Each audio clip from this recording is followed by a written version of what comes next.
Assalamualaikum warahmatullahi wabarakatuh. Hamidanillah wa musallian ala rasulillah.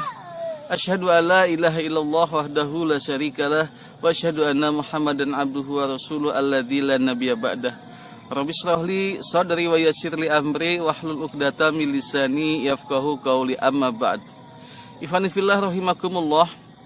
Ada kejadian hangat yang cukup menyita perhatian kita tentang adanya penyerangan yang dilakukan oleh KKB, suatu kelompok yang di sana dia mempunyai senjata dan telah berbuat onar, banyak membunuh serta melakukan penyerangan baik itu terhadap aparat maupun warga sipil. Nah, berita hangatnya sekarang mereka telah begitu berani bertindak di luar batas, yaitu berani menyerang pekerja kesehatan atau nakes, tenaga kerja kesehatan. Nah, bagaimana Islam memandang hal ini? Padahal kita tahu yang namanya alat kesehatan atau tenaga kerja kesehatan adalah suatu hal yang termasuk wilayah sakral, yang dalam kondisi apapun itu tidak boleh diganggu.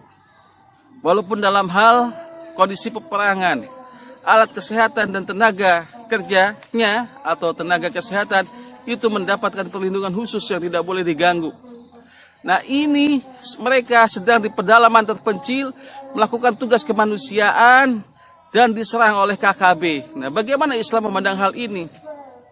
Jika ini dikembalikan kepada Islam, maka akan kita lihat secara utuh bahwa dalam Islam keamanan bagi setiap warga negara, siapapun dia, mau dia sebagai penegak hukum, mau dia sebagai warga biasa, mau dia sebagai pejabat, orang kaya atau orang miskin, sama. Memiliki hak yang sama, yaitu mendapatkan jaminan keamanan total 100% dari negara. Ini sudah menjadi kewajiban negara untuk menjamin keamanan warga negaranya.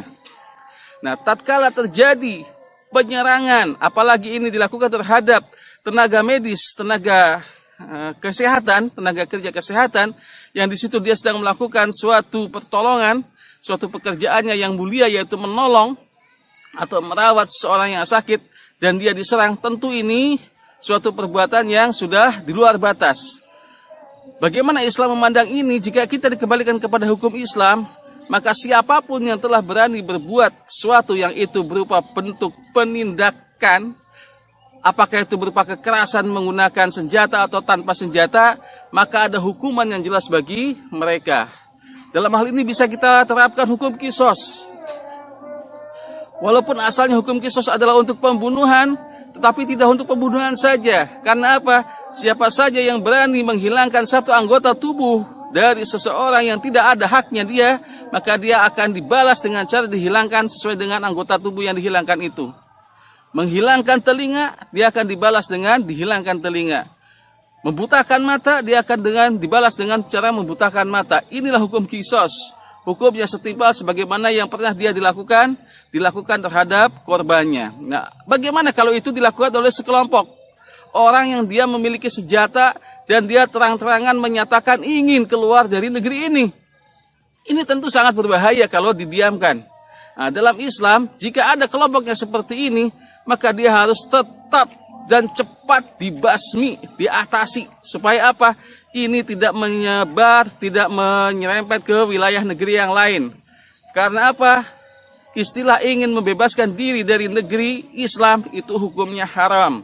Nah, tatkala mereka berani melakukan perbuatan kekerasan, tindak kejahatan, sampai melukai nakes yang sedang bekerja, tentu ini adalah suatu bentuk pelanggaran yang berlipat-lipat ganda. Sudah mereka berani mengangkat senjata dan melukai, bahkan berani melukai nakes. Nah, dalam Islam, hukuman bagi mereka patut dijatuhkan hukuman kisos. Sebagaimana mereka telah melukai, maka mereka akan ditangkap dan ganti dibayar atau dihukum sesuai dengan apa yang menjadi luka dari si pekerja tadi. Wallahu a'lam bishawab. Aku qouli hadza, astaghfirullahaladzim li wa lakum. Wassalamualaikum warahmatullahi wabarakatuh.